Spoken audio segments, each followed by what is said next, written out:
Hi, ಹೇಗಿದ್ದೀರಾ? ಶಿರೀಷಕ super strong, happy and healthy. Welcome back to our ಪಶುಪತಿನ tarot channel. Okay, ಇವತ್ತು ನಿಮ್ಮ ಎನರ್ಜೀಸ್ ಮತ್ತು ನಿಮ್ಮ ಪರ್ಸನ್ ಎನರ್ಜೀಸ್ ಹೇಗಿದೆ ಅಂತ ಚೆಕ್ ಮಾಡೋಣ. ಮತ್ತು ನಿಮ್ಮ ರಿಲೇಷನ್ಶಿಪ್ ಅನ್ನೋದು ನೆಕ್ಸ್ಟ್ ಲೆವೆಲ್ಗೆ ಹೋಗುತ್ತಾ, ಯಾವ ಥರ ಹೋಗುತ್ತೆ ಅನ್ನೋದನ್ನು ಚೆಕ್ ಮಾಡ್ತಾ ಇದ್ದೀನಿ. ನಿಮ್ಮ ಎನರ್ಜೀಸ್, ನಿಮ್ಮ ಪರ್ಸನ್ ಎನರ್ಜೀಸ್ ಹೇಗಿದೆ ಅಂತ. ಫಸ್ಟ್ ನಿಮ್ಮ ಪರ್ಸನ್ ಎನರ್ಜೀಸ್ ತೆಗಿತಾ ಇದ್ದೀನಿ. 8 ಆಫ್ ಫ್ಯಾನ್ಸ್, king of swords, 10 of swords, 4 of cups. Next ನಿಮ್ಮ energies, the emperor, 5 of pentacles, Page of Swords, Ace of Pentacles, Temperance. Okay, ಈ ರಿಲೇಷನ್ಶಿಪ್ಪಲ್ಲಿ ನಿಮ್ಮ ಎನರ್ಜೀಸು ಮತ್ತು ನಿಮ್ಮ ಪರ್ಸನ್ ಎನರ್ಜೀಸ್ ಅನ್ನೋದು ಹೇಗಿದೆ ಅಂತ ನೋಡ್ತಾ ಇದ್ದೀನಿ.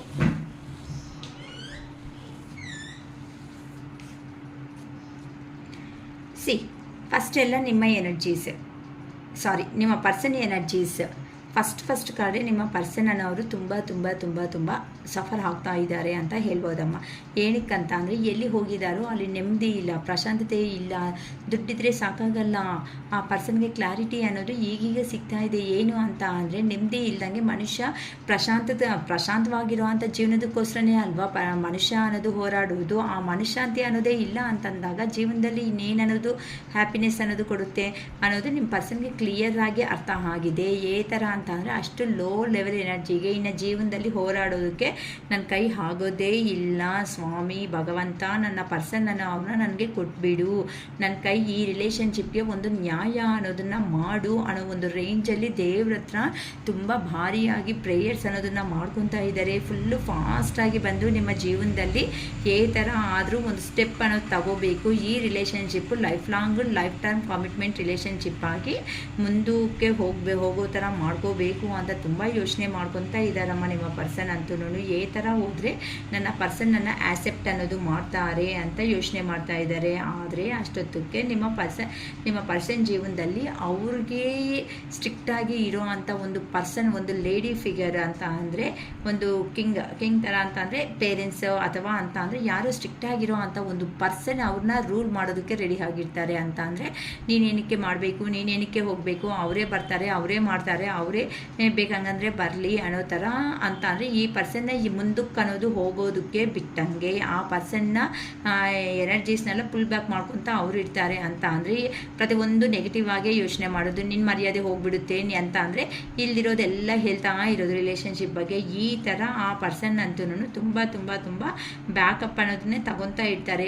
ಪ್ರತಿಯೊಂದಕ್ಕೂ ರೂಲ್ಸ್ ಆ್ಯಂಡ್ ರೆಗ್ಯುಲೇಷನ್ಸು, ಕಂಡೀಷನ್ಸು ಇವೆಲ್ಲ ಇಟ್ಟು ನಿಮ್ಮ ಪರ್ಸನ್ಗಂತೂ ಇನ್ನು ಈ ರಿಲೇಷನ್ಶಿಪ್ ಮೇಲೆ ಒಂದು ಆಸೆ ಅನ್ನೋದೇ ಹೋಗ್ಬಿಟ್ಟಿದೆ. ಇನ್ನು ನಮ್ಮ ರಿಲೇಷನ್ಶಿಪ್ ಅನ್ನೋದು ಕೊಲ್ಯಾಪ್ಸ್ ಆಗೋಯ್ತೇನೋ, ಇನ್ನು ನಾನಂತೂ ಸ್ಟೆಪ್ ತಗೊಂಡಿಲ್ಲ ಅಂತ ಅಂದರೆ ಏನಿಗೆ ಸಾಧ್ಯ ಅನ್ನೋದು ಆಗುತ್ತೆ ಅನ್ನೋ ಒಂದು ಪೇನ್ಫುಲ್ ಸಿಚುವೇಶನ್ನಲ್ಲಿ ನಿಮ್ಮ ಪರ್ಸನ್ ಅನ್ನೋರು ಇದ್ದಾರೆ. ಆದರೂ ಸಮೇತ ಆ ಪರ್ಸನ್ಗೆ ಅಷ್ಟು ನೋವು ಅನ್ನೋದು ಇನ್ನೊಬ್ಬರಿಂದ ಆಗ್ತಾ ಇದ್ರೂ ಆ ಪರ್ಸನ್ ನನ್ನ ಪರ್ಸನ್ನೇ ಬೇಕು, ನನಗೆ ಅವ್ರು ಬಿಟ್ಟು ಯಾರೂ ಬೇಡ, ನನ್ನ ಜೀವನದಲ್ಲಿ ನಾನು ಸಂತೋಷವಾಗಿರಬೇಕು ಅಂತ ಅಂದರೆ ನನ್ನ ಪರ್ಸನ್ ಹತ್ರ ಇದ್ರೇ ನಾನು ಸಂತೋಷವಾಗಿರ್ತೀನಿ ಅನ್ನೋ ಥರ ನಿಮ್ಮ ಪರ್ಸನ್ ಎನರ್ಜೀಸ್ ಅನ್ನೋದು ಕಾಣಿಸ್ತಾ ಇದೆ. ಈಗಂತೂ ನಿಮ್ಮ ಎನರ್ಜೀಸ್ ಹೇಗಿದೆ ಅಂತ ಅಂದರೆ, ಒಳ್ಳೆ ಎಂಪರರ್ ಎನರ್ಜಿದಲ್ಲಿ ಇದ್ದೀರಾ ಅಂತ ಅಂದರೆ, ನಿಂದೆ ಅಂತ ಅಂದರೆ ನೀವು ಓನ್ ಡೆಸಿಷನ್ ಮೇಕರ್ ಅಂತ ಹೇಳ್ಬೋದು. ಅಂತ ಅಂದರೆ ಓನಾಗಿ ಡೆಸಿಷನ್ ತಗೊಳ್ಳೋ ಅಂಥ ಕ್ಯಾಪಬಲ್ ಇರೋ ಅಂಥ ಪರ್ಸನ್ನು ಎಂಥ ಅವ್ರನ್ನಾದರೂ ಸಮೇತ ನಿಮ್ಮ ಮಾತುಗಳಿಂದ ಕನ್ವೆ ಮಾಡೋ ಕೆಪಾಸಿಟಿ ಇರೋ ಅಂಥ ಪರ್ಸನ್ಸ್ ನೀವು. ಆದರೂ ಕೆಲವೊಂದು ಸಾರಿ ಈ ರಿಲೇಷನ್ಶಿಪ್ ಬಗ್ಗೆ ಯೋಚನೆ ಮಾಡಿದ್ರೆ ನಾನು ಏನಾದರೂ ತಪ್ಪು ಮಾಡಿದ್ದೀನಿ ನೀನು ಅನ್ನೋ ಒಂದು ಫೀಲಿಂಗ್ ಬರ್ತಾ ಇರುತ್ತೆ ನಿಮಗೂ ಸಮೇತ. ಏನು ಅಂತ ಅಂದರೆ, ಅರೆ ಈ ಪರ್ಸನ್ ಮಾತೇನಾದರೂ ಕೇಳಿದರೆ ಚೆನ್ನಾಗಿರ್ತಾ ಇತ್ತೇನೋ, ಒಂದು ಅಂಡರ್ಸ್ಟ್ಯಾಂಡಿಂಗ್ ಬಂದಿದ್ರೆ ಚೆನ್ನಾಗಿರ್ತಾ ಇತ್ತೇನೋ ಅಂತ ಅಂದರೆ ನೀವು ಸಮೇತ ಈ ಪರ್ಸನ್ ಅನ್ನೋದು ಮಾತುಗಳು ಪ್ರೀವಿಯಸ್ಸಲ್ಲಿ ಕೇಳ್ದಂಗೆ ಕೆಲವೊಬ್ಬರು ಅನ್ನೋದು ಕಾಣಿಸ್ತಾ ಇದ್ದೀರಾ. ಅದಕ್ಕೆ ನೀವು ಸಮೇತ ಬೇರೆ ಕಡೆ ಅಂತಂದರೆ ಜಾಬನ್ನ ಬಿಟ್ಟೋಗೋದು, ಇಲ್ಲ ಆ ಪರ್ಸನ್ನು ನೀವು ದೂರ ಆಗೋದಕ್ಕೋ ಈ ಥರ ನಿಮ್ಮ ಮಧ್ಯೆನೂ ನಡೆದಿರೋ ಅಂಥ ಇನ್ಸಿಡೆಂಟ್ ಇರೋದ್ರಿಂದ ಈ ಪರ್ಸನ್ ಮಾತಂಗೆ ಕೇಳ್ದಂಗೆ ನಾನು ಹೋಗಿ ನಾನು ಫೈನಾನ್ಷಿಯಲ್ ಲಾಸು ಫ್ಯಾಮಿಲಿ ಲಾಸ್ ಅನ್ನೋದನ್ನು ನಾನು ಮಾಡ್ಕೊತಾ ಇದ್ದೀನಿ ಅನ್ನೋ ಒಂದು ಫೀಲಿಂಗ್ ಅನ್ನೋದು ಇದೆ. ಅದಕ್ಕೋಸ್ಕರ ಇಂಥ ಪ್ರಾಬ್ಲಮ್ಸ್ನೆಲ್ಲನೂ ಸಾರ್ಟ್ ಔಟ್ ಮಾಡಿಕೊಂಡ್ರೆ ಸಾರ್ಟ್ ಔಟ್ ಅನ್ನೋದನ್ನು ಮಾಡ್ಕೊಳ್ಳೇಬೇಕು ಅಂತ ನೀವು ಕಮ್ಯುನಿಕೇಷನ್ ಮಾಡಿದ್ರೆ ನನ್ನ ಪರ್ಸನ್ ಚೆನ್ನಾಗಿರುತ್ತೆ. ಇಲ್ಲ ನಾನೇ ಹೋಗಿ ಕಮ್ಯುನಿಕೇಷನ್ ಮಾತಾಡೋಣ ಅನ್ನೋ ಒಂದು ಭಾವನೆ ಅನ್ನೋದು ನಿಮ್ಮಲ್ಲಿ ಸ್ಟಾರ್ಟ್ ಆಗಿದೆ. ಅದಕ್ಕೋಸ್ಕರನೇ ಏ ಥರ ಆದ್ರೂ ಜೀವನ ಅನ್ನೋದನ್ನು ಒಳ್ಳೆ ನ್ಯೂ ಸ್ಟಾರ್ಟಪ್ ನ್ಯೂ ಬಿಗಿನಿಂಗ್ ಅನ್ನೋದನ್ನು ಮಾಡ್ಕೋಬೇಕು ಅನ್ನೋ ಒಂದು ಪ್ಲ್ಯಾನಿಂಗಲ್ಲಿ ಇದ್ದೀರಾ. ಹೆಂಗಾದರೂ ಸಿಚುವೇಶನ್ನ ಒಂದು ಬ್ಯಾಲೆನ್ಸಿಂಗ್ ತರಬೇಕು ಅನ್ನೋ ಒಂದು ಐಡಿಯಾದಲ್ಲಿ ನೀವು ಅನ್ನೋರು ಪ್ರೆಸೆಂಟಲ್ಲಿ ಯೋಚನೆ ಮಾಡ್ತಾ ಇದ್ದೀರಾ. ಅಂದರೆ ಒಳ್ಳೆ ಎಂಪ್ರರ್ ಎನರ್ಜಿದಲ್ಲಿ ಇದ್ದೀರಾ. ಆದರೆ ಪ್ರೀವಿಯಸ್ಸಲ್ಲಿ ಕೆಲವೊಂದು ಆ ಥರ ಕಾನ್ಫ್ಲಿಕ್ಟ್ಸ್ ಅನ್ನೋದು ನಿಮ್ಮ ಪರ್ಸನ್ಗೂ ಬರೋದ್ರಿಂದ ಕೆಲವೊಂದು ಜಗಳ ಅನ್ನೋದು ಬರೋದ್ರಿಂದ ನೀವು ಬೇರೆ ಜಾಬ್ ನೋಡ್ಕೊಳೋದು ಅಥವಾ ಫ್ಯಾಮಿಲಿ ಪರ್ಸನ್ಸ್ ಮಾತು ಕೇಳಿರೋದು ಇಂಥ ನಡೆದ್ಬಿಟ್ಟು ಸ್ವಲ್ಪ ನಿಮ್ಮ ಪರ್ಸನ್ನ ಲಾಸ್ ಆಗೋ ಚಾನ್ಸಸ್ಗೆ ಬಂದಿದೆ. ಸೊ ಈಗ ಅಂತ ಅಂದರೆ ಮನಸ್ಸಿಗೆ ಅವ್ರು ಬಿಟ್ಟು ನಿಮಗೆ ಯಾರನ್ನೂ ಹೋಗ್ತಾ ಇಲ್ಲ ಮನಸ್ಸು ಅನ್ನೋದು. ಅದಕ್ಕೋಸ್ಕರನೇ ಈಗ ನೀವೇ ಒಂದು ಸ್ಟೆಪ್ ಅನ್ನೋದು ತಗೊಂಡು ನಿಮ್ಮ ಪರ್ಸನ್ ಹತ್ರ ಮಾತಾಡಬೇಕು ಅನ್ನೋ ಒಂದು ನ್ಯೂ ಸ್ಟಾರ್ಟಪ್ ನ್ಯೂ ಬಿಗಿನಿಂಗ್ ಮಾಡ್ಕೊಳ್ಳೇಬೇಕು ಅಥವಾ ಸಿಚುವೇಶನ್ ಆದರೂ ಬ್ಯಾಲೆನ್ಸಿಗೆ ತರಬೇಕು ಅನ್ನೋ ಒಂದು ಪ್ರಯತ್ನದಲ್ಲಿ ನೀವು ಇದ್ದೀರಾ ಅಂತ ಹೇಳ್ಬೋದು. ಈ ಥರ ನಿಮ್ಮ ಎನರ್ಜೀಸ್ ನಿಮ್ಮ ಪರ್ಸನ್ ಎನರ್ಜೀಸ್ ಅನ್ನೋದು ನನಗೆ ಬರ್ತಾ ಇದೆ ಅಮ್ಮ. ಓಕೆನಾ. ನೆಕ್ಸ್ಟ್ ಈ ರಿಲೇಷನ್ಶಿಪ್ಪಲ್ಲಿ ನೆಕ್ಸ್ಟ್ ಲೆವೆಲ್ ಹೇಗಿರುತ್ತೆ ಅನ್ನೋದು ನೋಡೋಣ. ಓಕೆನಾ. ಈ ರಿಲೇಷನ್ಶಿಪ್ ಅನ್ನೋದು ನೆಕ್ಸ್ಟ್ ಲೆವೆಲ್ ಅನ್ನೋದು ಹೇಗಿರುತ್ತೆ ಪ್ಲೀಸ್ ಹೇಳಿ ಯೂನಿವರ್ಸ್. ನಮ್ಮ ವ್ಯೂವರ್ಸ್ ರಿಲೇಷನ್ಶಿಪ್ ಅನ್ನೋದು ನೆಕ್ಸ್ಟ್ ಲೆವೆಲಲ್ಲಿ ಹೇಗೆ ಹೋಗುತ್ತೆ, ಏನಾದರೂ ಈ ಹುಣ್ಣಿಮೆ ಪ್ರಭಾವ ಅನ್ನೋದು ಇರುತ್ತೆ ಅಲ್ವಾ. ಬುಧವಾರ 29 ಹುಣ್ಣಿಮೆ ಅನ್ನೋದಿದೆ. ಆ ಮೂಮೆಂಟಲ್ಲಿ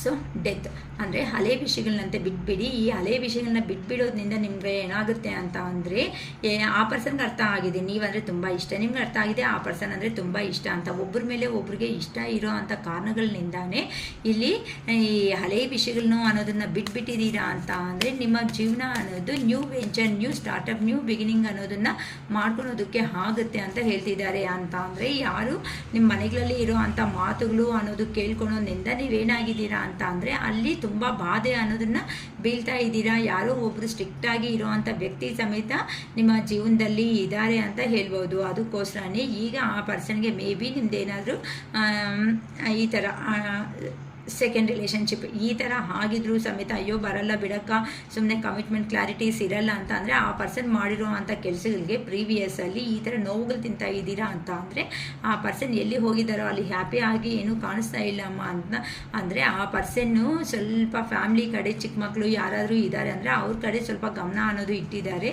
ಸೊ ಅದಕ್ಕೋಸ್ಕರನೇ ಈ ರಿಲೇಷನ್ಶಿಪ್ ಬಗ್ಗೆ ಯೋಚನೆ ಮಾಡಬೇಕು ಅಂತ ಅಂದರೆ ಆ ಪರ್ಸನ್ನು ಎಲ್ಲ ಹಳೆಯ ವಿಷಯಗಳನ್ನ ಬಿಟ್ಬಿಟ್ರೆ ಚೆನ್ನಾಗಿರುತ್ತೆ ಅನ್ನೋ ಒಂದು ಪ್ಲಾನಿಂಗಲ್ಲಿ ಇದ್ದಾರೆ. ಯಾಕಂತ ಅಂದರೆ ಆ person new startup new beginning ಅನ್ನೋದನ್ನು ಮಾಡ್ಕೋಬೇಕು ಅಂತ ಇದ್ದಾರೆ. ಯೂನಿವರ್ಸ್ ಅನ್ನೋ ಅವರೇ ನಿಮ್ಮ ರಿಲೇಷನ್ ಅನ್ನೋದನ್ನು ನೆಕ್ಸ್ಟ್ ಲೆವೆಲ್ಗೆ ಕರ್ಕೊಂಡು ಹೋಗಬೇಕು, ಜೀವನದಲ್ಲಿ ಗ್ರೋತ್ ಅನ್ನೋದು ಆಗಬೇಕು, ಒಳ್ಳೆ ನ್ಯೂ ಆಪರ್ಚುನಿಟೀಸ್ ಅನ್ನೋದು ಬರಲೇಬೇಕು ಅನ್ನೋ ಥರನೂ ಯೋಚನೆ ಮಾಡ್ಕೊತಾ ಇದ್ದೀರಾ. ಸ್ವಲ್ಪ ನೀವು ನಿಮ್ಮ ಪರ್ಸನ್ನು ಸ್ವಲ್ಪ ಟೈಮ್ ಅನ್ನೋದು ನಮಗೆ ಚೆನ್ನಾಗಿಲ್ಲ, ಅದಕ್ಕೋಸ್ಕರನೇ ನಾವು ದೂರ ಆಗಿದ್ದೀವಿ ಅನ್ನೋ ಒಂದು ಭಾವನೆದಲ್ಲಿದ್ದೀರಾ. ಆದರೆ ಇಬ್ಬರಿಗೂ ಸಮೇತ ಏನೋ ಒಂದು ಈ ರಿಲೇಷನ್ಶಿಪ್ ಬಗ್ಗೆ ಒಂದು ಆ್ಯಕ್ಷನ್ ಅನ್ನೋದನ್ನು ತಗೊಳ್ಳೇಬೇಕು. ಏನಕ್ಕೆ ಅಂತ ಅಂದರೆ ಒಬ್ಬರನ್ನ ಒಬ್ಬರು ಬಿಟ್ಕೊಂಡು ಇರೋದಕ್ಕೆ ಆಗ್ತಾ ಇಲ್ಲ ಅನ್ನೋ ಒಂದು ಥರ ಯೋಚನೆ ಮಾಡ್ತಾ ಇದ್ದೀರಮ್ಮ. ಅದಕ್ಕೋಸ್ಕರನೇ ಈಗಂತೂ ನೀವು ನ್ಯೂ ಸ್ಟಾರ್ಟಪ್ ಅನ್ನೋದು ಇಬ್ಬರೂ ಕೇಳ್ಕೊತಾ ಇದ್ದೀರಾ, ದೇವ್ರ ಹತ್ರ ಪ್ರೇಯರ್ಸ್ ಮಾಡ್ಕೊತಾ ಇದ್ದೀರಾ. ನೀವು ನಿಮ್ಮ ಪರ್ಸನ್ ಅನ್ನೋದು ಇದು ಆಗುತ್ತೋ ಆಗಲ್ಲ ಅನ್ನೋ ಒಂದು ಭಯದಲ್ಲಿ ಇದ್ದೀರಾ ಅಂತ ಹೇಳ್ಬೋದು. ಏನಕ್ಕೆ ಅಂತಂದರೆ ಇಬ್ರಿಗೂ ಅಷ್ಟೇ ನೆಕ್ಸ್ಟ್ ಲೆವೆಲಲ್ಲಿ ತಗೊಂಡೋಗ್ಬೇಕು ಅಂತ ಅಂದರೆ ಪ್ರೆಸೆಂಟ್ ಅನ್ನೋದು ನಿಮ್ಮ ಹ್ಯಾಪಿ ಫ್ಯಾಮ್ಲಿ ಇದ್ರೂ ಸಮೇತ ಅಂದರೆ ಫ್ಯಾಮ್ಲಿದಲ್ಲಿ ಜನ ಎಲ್ಲರೂ ಇದ್ರೂ ಸಮೇತ ಅವ್ರ ಹತ್ರ ನೀವು ಎಷ್ಟೇ ಜನ ಇದ್ರೂ ಸಮೇತ ನೀವು ಒಂಟಿ ಆಗಿರೋ ಅಂಥ ಜೀವನದಲ್ಲೇ ಇದ್ದೀರಾ. ಫ್ಯಾಮ್ಲಿದಲ್ಲಿನೂ ಯಾರೂ ಇಷ್ಟ ಆಗ್ತಾ ಇಲ್ಲ, ಏನೇ ಮಾಡಿದ್ರೂ ಇಂಟ್ರೆಸ್ಟ್ ಇರಲ್ಲ, ಏನೋ ಒಂಥರ ಸುಮ್ಮನೆ ಹ್ಞೂ ಅನ್ನೋ ಒಂದು ಥರ ಸುಮ್ಮನೆ ಸಿಗ್ನಲ್ಸ್ ಕೊಟ್ಕೊತ ಹ್ಞೂ ಅನ್ಕೊತ ಹೋಗ್ತಾ ಇದ್ದೀರಾ ಅಷ್ಟೇ ಹೊತ್ತು. ಹಾರ್ಟ್ಫುಲ್ಲಿ ಹೇಳಬೇಕು ಅಂತ ಅಂದರೆ ನೀವು ಹೆಲ್ತ್ ಇಶ್ಯೂಸಲ್ಲಿ ಇದ್ದೀರಾ. ಅದು ಗೊತ್ತಿಲ್ಲದಿರೋ ಅಂಥ ಬಾಧೆ ಪೇಯ್ನು ಹೆಡ್ಡೇಕ್ ಅನ್ನೋದು ಬರೋದು, ಸ್ವಲ್ಪ ಸ್ವಲ್ಪ ಬ್ಯಾಕ್ ಪೇಯ್ನ್ ಅನ್ನೋದು ಬರೋದು ಇಂಥವೆಲ್ಲನೂ ಆಗ್ತಾ ಇದೆ.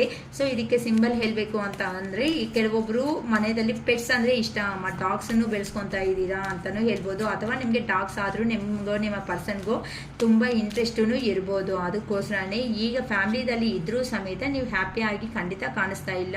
ಏನಂದರೆ ನಿಮ್ಮ ಪರ್ಸನ್ನು ನೆಕ್ಸ್ಟು ಅನ್ನೋದು ಆ ಪರ್ಸನ್ಗೆ ಎಷ್ಟು ಈಗೋ ಆಗಿ ಈ ಥರ ಬಿಹೇವ್ ಮಾಡಿದಾರೋ ಅಂತ ಅಂದರೆ ಯಾರು ಸ್ಟ್ರಿಕ್ಟ್ ಆಗಿ ಇರೋ ಅವರು ನಾವು ಜೀವನದಲ್ಲಿ ಇದ್ದರೂ ಇನ್ನು ಯಾರೇ ಏನೇ ಮಾತುಗಳು ಹೇಳಿದ್ರು ಸಮೇತ ಆ ಪರ್ಸನ್ನ ಅವರು ಬಿಲೀವ್ ಮಾಡಬಾರ್ದು ಅನ್ಕೊತಾ ಇದ್ದಾರೆ. ಏನಕ್ಕಂತ ಅಂದರೆ ನೀವಂತ ಅಂದರೆ ತುಂಬ ಎಮೋಷ್ನಲ್ ಆಗಿ ಫೀಲ್ ಆಗ್ತಾ ಇದ್ದಾರೆ. ಆದರೆ ಆ ಎಮೋಷ್ನಲ್ ಆಗಿರೋವಂಥ ಫೀಲಿಂಗ್ಸ್ನೆಲ್ಲನೂ ಹೈಡ್ ಮಾಡ್ತಾ ಇದ್ದಾರೆ. ಎಲ್ಲಿ ಹೋಗಿದ್ದಾರೋ ಅಲ್ಲಿ ಈ ಥರ ಬಂದಿ ಹಾಗೆ ಇದ್ದಾರೆ ಅಂತ ಹೇಳ್ಬೋದಮ್ಮ. ಈ ಥರ ಬಂದಿ ಹಾಗೆ ಇದ್ದು ಸಮೇತ ಆಚೆಗೆ ತೋರಿಸ್ತಾ ಇರೋದು ನಿಮ್ಗಾದರೆ ಒಂದು ಮುಖ. ಇಲ್ಲಿ ನೋಡಿ ಎಷ್ಟು ಚೆನ್ನಾಗಿದೆ, ನಿಮಗೆ ತೋರಿಸಿರೋದು ಈ ಮುಖ.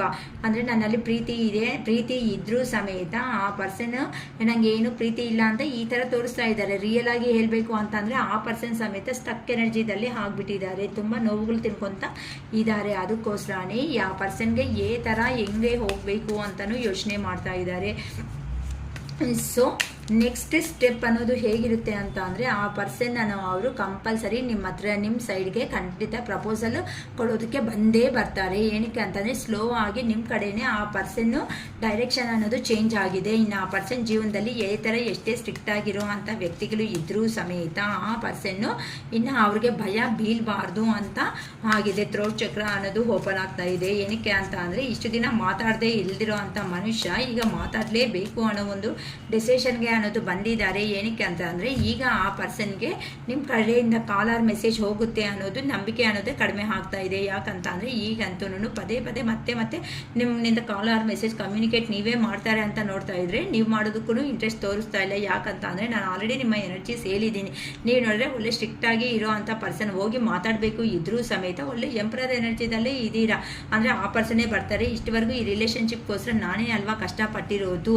ಆ ಪರ್ಸನ್ ರಿಯಲಿ ಪ್ರೀತಿ ಇದ್ದರೆ ಆ ಪರ್ಸನ್ನೇ ಸ್ಟೆಪ್ ತಗೊಳ್ಳಿ ಅನ್ನೋದು ಕಾರಣಕ್ಕೆ ಇದ್ದಾರೆ. ಯಾಕಂತ ಅಂದರೆ ಪ್ರೀವಿಯಸ್ಸಲ್ಲಿ ಆ ಪರ್ಸನ್ ಮಾಡಿರೋ ಅಂಥ ನಡವಳಿಕೆ ಅನ್ನೋದು ಏನಿರುತ್ತೋ ಆ ನಡವಳಿಕೆ ಅನ್ನೋದು ನಿಮಗೆ ಇಷ್ಟ ಅನ್ನೋದು ಆಗಿಲ್ಲ. ಯಾಕೆ ಅಂದರೆ ಆ ಪರ್ಸನ್ ಎಷ್ಟು ನೀವು ಪ್ರೀತಿ ಅಫೆಕ್ಷನನ್ನು ತೋರಿಸಿದ್ರು ಸಮೇತ ನಿಮ್ಮನ್ನು ಟೇಕ್ ಇಟ್ ಫಾರ್ ಗ್ರಾಂಟೆಡ್ ಆಗೇ ತಗೊಂಡಿದ್ದಾರೆ ಹೊತ್ತು ಹಾರ್ಟ್ಲಿ ಅಫೆಕ್ಷನೇಟ್ ಆಗಿ ನಿಮ್ಮ ಹತ್ರ ಯಾವಾಗೂ ಮಾತಾಡಿಲ್ಲ ಅನ್ನೋದು ಗೊತ್ತಾಗ್ತಾ ಇದೆ. ಅದಕ್ಕೆ ಈಗ ಆ ಪರ್ಸನ್ಗೆ ಮಿಸ್ಟೇಕ್ಸ್ ಎಲ್ಲ ಗೊತ್ತಾಗಿರೋ ಒಂದು ಕಾರಣದಿಂದ ಈ ಥರ ಸ್ಟ್ರೆಂತ್ ಅನ್ನೋದಕ್ಕೆ ಆ ಪರ್ಸನ್ ಬರಬೇಕು ಅಂತ ಯೋಚನೆ ಮಾಡ್ತಾ ಇದ್ದಾರೆ. ಇನ್ನು ಯಾರು ಎತ್ತ ಜೀವನದಲ್ಲಿ ಇದ್ರೂ ಸಮೇತ ನನ್ನ ಜೀವನ ನನಗೆ ಇಂಪಾರ್ಟೆಂಟ್ ಅಂತ ನಿಮ್ಮ ಪರ್ಸನ್ ಅವರು ತುಂಬ ಯೋಚನೆ ಮಾಡ್ಕೊತಾ ಇದ್ದಾರೆ. ಅದಕ್ಕೋಸ್ಕರನೇ ಈಗಂತೂ ನೈಟ್ ಆಫ್ ಸ್ವಾರ್ಡ್ಸ್ ಅಂತ ಅಂದರೆ ಸ್ಟ್ರಿಕ್ಟ್ ಆಗಿ ಹಾರ್ಡ್ ವರ್ಕ್ ಆಗ್ತಾ ಇದೆ. ನಿಮ್ಮ ರಿಲೇಷನ್ಶಿಪ್ಪಲ್ಲಿ ಏ ಥರ ಮುಂದಕ್ಕೆ ತಗೊಂಡು ಹೋಗಬೇಕು ಅನ್ನೋದು ಭಯ ಬೀಳ್ತಾ ಇದ್ರೂ ಸಮೇತ ಆ ಪರ್ಸನ್ಗೆ ಹಾರ್ಡ್ ವರ್ಕ್ ಅಂತ ಅಂದರೆ ಆ ಪರ್ಸನ್ ಜೀವನದಲ್ಲಿ ಕ್ವಶನ್ ಮಾಡೋ ಅಂಥ ಸ್ಟ್ರಿಕ್ಟ್ ಆಗಿರೋ ಅಂಥ ವ್ಯಕ್ತಿಗಳು ಇದ್ರೂ ಸಮೇತ ಅವ್ರಿಗೆಲ್ಲನೂ ಗೊತ್ತಿಲ್ಲದಂಗೆ ಆದರೂ ನಿಮ್ಮ ಹತ್ರಕ್ಕೆ ಬರಬೇಕು. ಯಾಕಂತ ಅಂದರೆ ಈ ಪೈನ್ಫುಲ್ ಸಿಚುವೇಶನ್ ಅನ್ನೋದನ್ನು ಫೇಸ್ ಮಾಡೋದಕ್ಕೆ ಆ ಪರ್ಸನ್ ಕೈ ಹಾಕ್ತಾ ಇಲ್ಲ. ನನ್ನ ಕೈ ಹಾಕ್ತಾ ಇಲ್ಲ ದೇವರೇ ಅಂತ